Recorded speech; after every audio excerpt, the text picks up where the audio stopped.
Ordinance amending specific municipal code, section 2.6.250, discontinuing exchange time for exempt employees and establishing management days off and converting existing exchange time to vacation. Good evening. The mayor and I have discussed this since probably early last year for various reasons. One was it does increase time managers are spent doing things they don't need to do versus doing things that are more proactive for the city. Keeping track of our timesheets.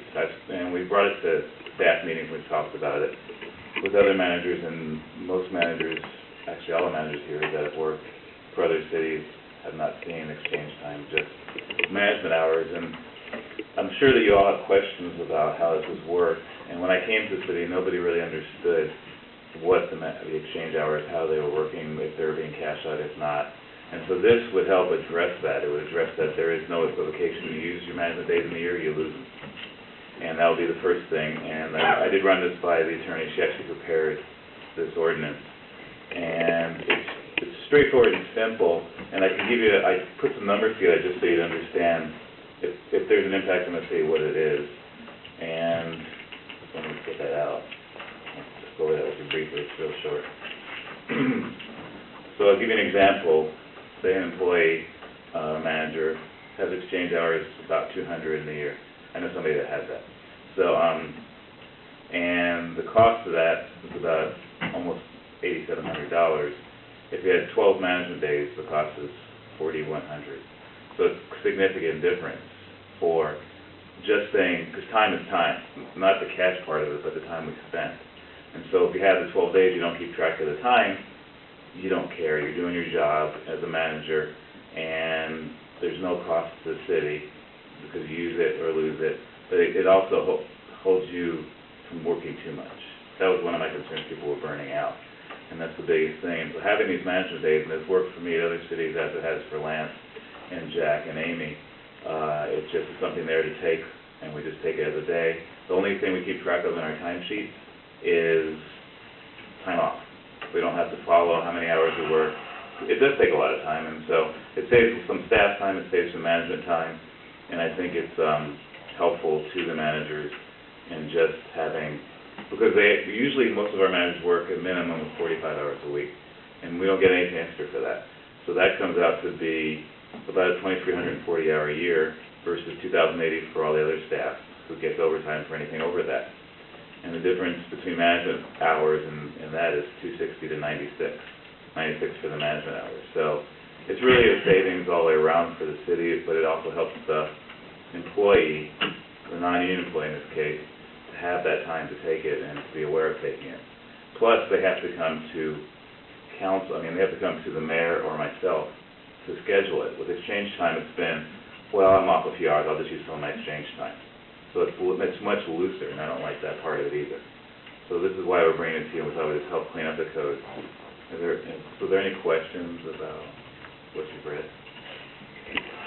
I guess coming from the private, I'll let somebody else talk first, if I get to talk about it.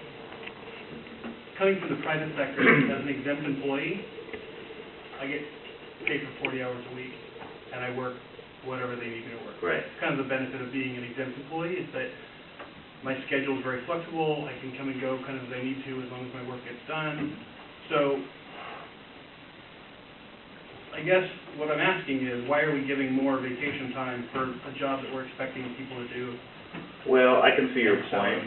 I can see your point, but the way I look at it is we're actually scaling down. And so the first step, you could do that all the way. You could just say, let's just wipe this whole thing out. I think the intent of it was to match up to the union. It seems like everything that's been done in our personnel code has been to match what the union gets to what the rest of the staff who's not union would get. That's what it seems to me from the outside when I came in looking at this. And so what I did is I talked to the mayor about how it's run at other cities and would this be appropriate here. So I thought it would be. And so then we brought it up, the mayor brought it up at a staff meeting and asked every single staffer there, which way have they worked in the past and which way would they prefer. And so they've all worked this way. I think the only one we've had Ms. Kelly, because she's been a manager here, and she gets no benefit right now, and so she'll get a little benefit out of this. But her big challenge is finding the time to take the days. But that's okay because, once the year's done, it's done. I know in the past, I believe sometimes it's been misunderstood if it should be paid out or not because of all the turnover, and so this would address that and take it off the table. So that's my biggest comment on this, is to do that. For me personally, I can tell you for the prior finance director, when I came here, she had 400 exchange hours, and which I found incredulous, but she was hurting herself physically too. And so it almost like makes you keep track of all this when you don't really need to. But as a manager of these managers, for me it's to say, how much time have you used to take off? And so far it hasn't been a big problem because we've done a lot of the cleanup. You know, Amy and I had to come into that, but they're still doing that. And how it's working with Lance is he's taking off Fridays because we worked out that with him when he came here, since he lives so far away. Would that be okay because I have my 45 hours by Thursday? So this would be something I would use once a month, just to have an extended weekend, just to help me to not burn out. You know, and I think the rest of the staff probably trying to do that too. But I understand what you're saying. That would be the next step, maybe, to do that. I agree with this because, for one, 40 hours a week for 45 hours a week for management seems like a low number, in my opinion. But at the same time, when they put in a 60-hour work week because we have budget season or we have a major project going on that's requiring a lot of engineer time or management time, it's nice that once you get it done to be able to go, okay, I've got that off my plate, got some other things to do, but maybe I can take a few days off, recuperate, come back, and then hit it hard again. And so I like this over the exchange hours. I think I would find it rather burdensome to have to keep track of your hours. We've got, now that we have staff attending some of our meetings that are, like Pierce County and skateboard and possibly SEA. Some of those meetings are after hours. They attend a lot of council committee meetings, and so we got to keep all this in perspective, and I think this helps create a system that doesn't attach a dollar value to it. It says, hey, your time is valuable to us, we're using it here, and you can find time to take some time off to recuperate. Here's some extra time in addition to your vacation to do so. I like it. Councilor Button. My take on the private sector management is that to have some reasonable number, if you've got an effective effective manager who's engaged, you can give them unlimited time off and they won't take it. Actually, my wife works for a company that gives unlimited time off and they don't take it. But on the other hand, 12 days a year seems like a very reasonable number considering the workload the rest of the year. And if you have a problem with someone taking too many of these days and not getting their work done, you can manage them simply on the basis of not getting their work done. It doesn't matter how many days they're in versus out. Are they getting their job done or not? So I don't see it being a significant problem if they take a day off. They can make it up by working 12 the rest of the week. Yeah. Fair enough. Yeah, they can do that. Other comments from council? What's council's pleasure? Thank you. Amy, you're up.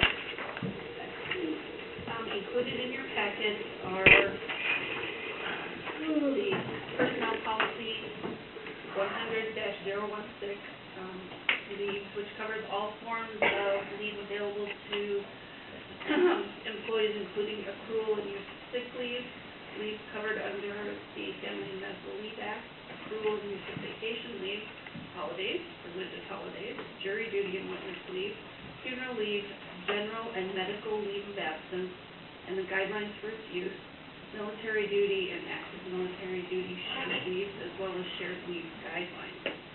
The policy comprehensively covers these types of leaves and how they may be used, as well as who is to make decisions regarding these leaves. Additionally, provided was also the excerpt from the Public Works and Clerical Collective Bargaining Agreement, as well as the Uniformed Employee CBA. I think Clint was the one that brought this up, just for discussion or question.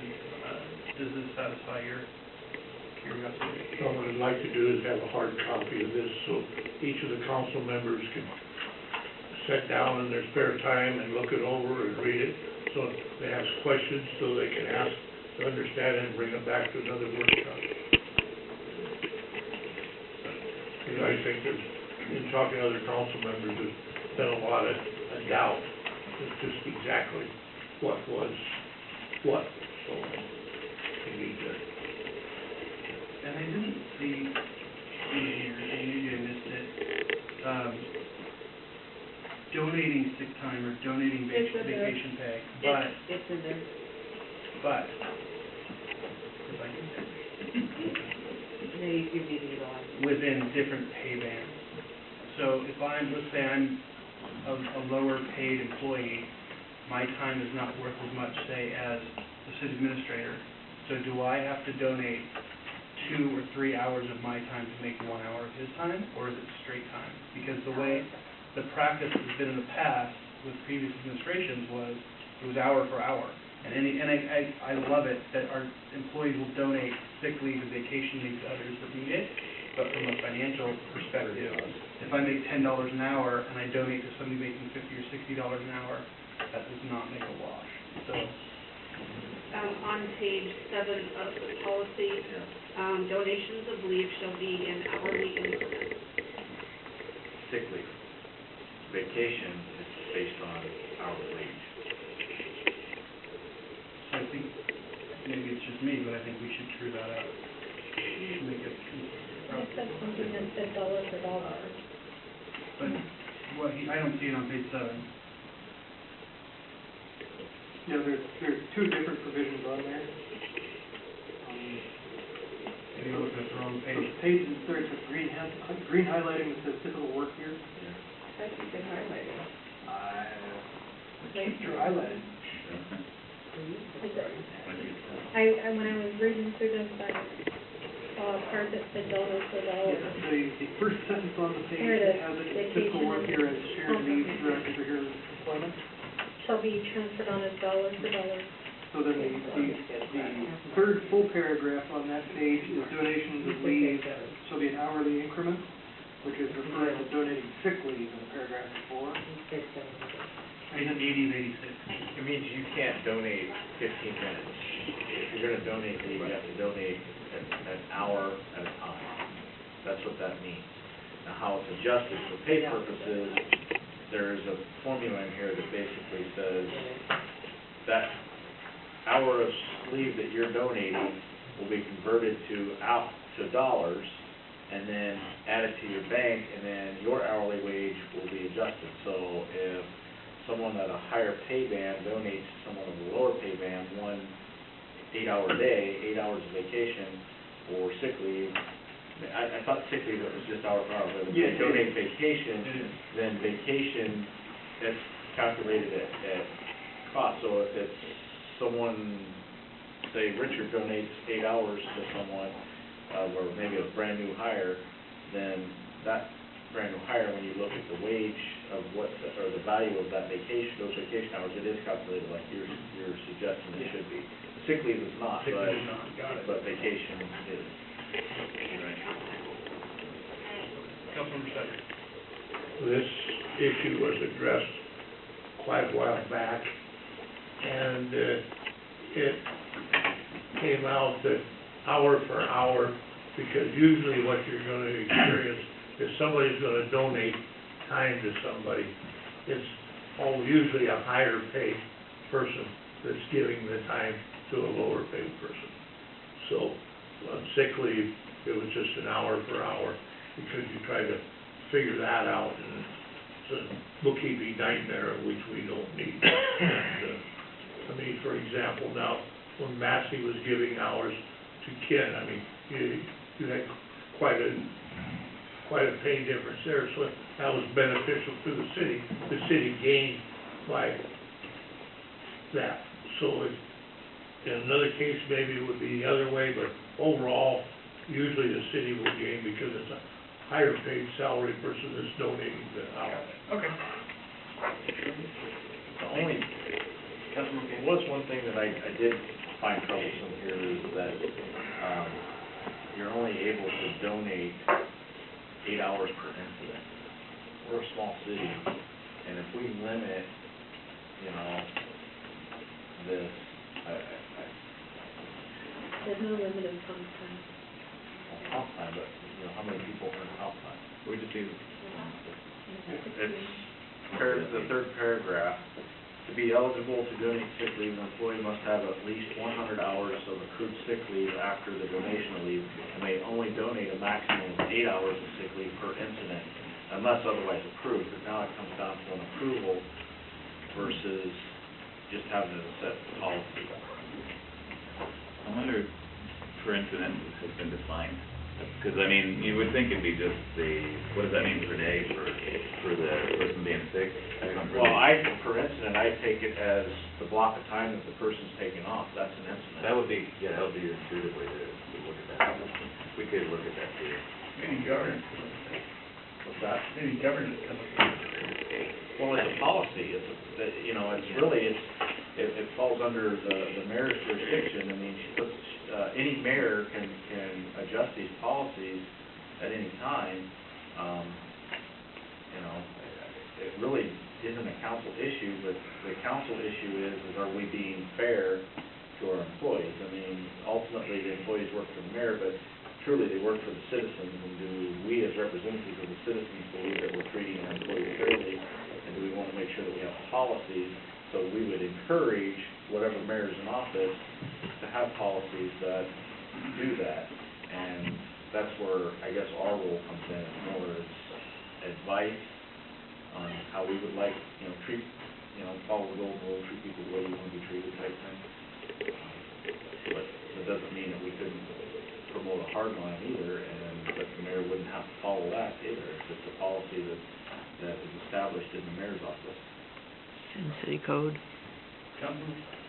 These are policies, they're not codes. Well, I think There's it a should sick be leave policy in a city clear code. policy, because it's, in the past, we've ran into situations, hasn't been recently, it's been quite a few back, but where we had an employee that maybe was rubbing the mayor the wrong way, and so the mayor wouldn't approve them for nothing, but yet the other person, the mayor was approving everything for. So, we need some definite guidelines there. I mean, I realize the mayor is the head of this bus, but still, which side of the road the bus has gotta be driven on too, so. And we pay the gas. And I would just say that any policy you put in place should view things in a nameless, faceless perspective. I mean, if you allow it for one, it needs to be allowed for all. I mean, and when we use discretion, discretionary things are things like, why do you need an unpaid leave of absence? Why should we protect your job while you're gone? There's where the discretion can come in, but when it comes to things like this, things that you have no control over, you're not making a conscious choice. In this case, no one makes a conscious choice to get sick or injured, and when we have policies like this, we want to make sure that we look at it. In my opinion, I would want people that work for me as a citizen to be treated the way I would want to be treated, and I would not want someone to be persuaded not to help me just because they didn't like something about me or my personality. And but the guy that sits next to me that I think's a total jerk off gets all the benefit. Way to go. How about that, John? So when this gets moved to the governance committee for looking at it, please look carefully at the collective bargaining agreement, because most of it mirrors what's in our policy. I think the request was just to bring it back for council discussion after Okay. you've had a chance. Yeah, but I just want you to keep that in mind, because what you read in the CBA is what you're reading in the policy. So, Vic, you're up with surface water on Ellington and Milwaukee. It's been brought to my attention that, when Ellington Road was raised, it's been, gosh, I don't even know how many years ago. But when we did a major overhaul of Ellington Road, it was raised a little bit as it went up to the railroad track. Remember, it used to be fairly flat, and you climbed up across the railroad tracks, went back down.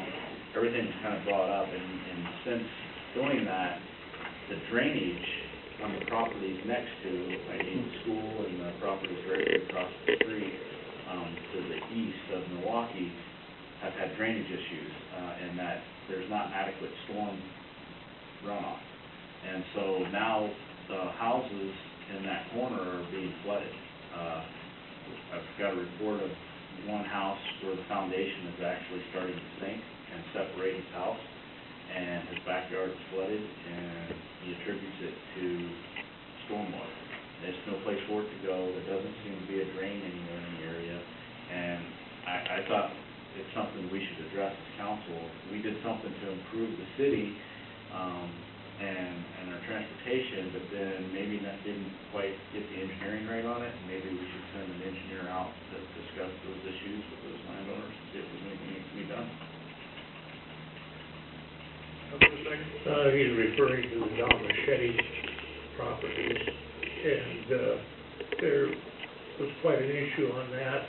I think maybe Jack Dodge will be able to give us some further information on that. That has been through the council, 10 years ago already. That issue exactly. You're talking where the trailer is and the gray house in the corner, right? And There's about 3 or 4. I mean, the individual I talked to was Darren Wilmot. Darren Walmart, that's Don Machete's grandson. Okay. It's the Don Machete property. He just informed me that his backyard is just, the ducks have started joining it. That's the, we gotta get the back history on that. Is that something Public Works would like to take on? Right on? You refer to that.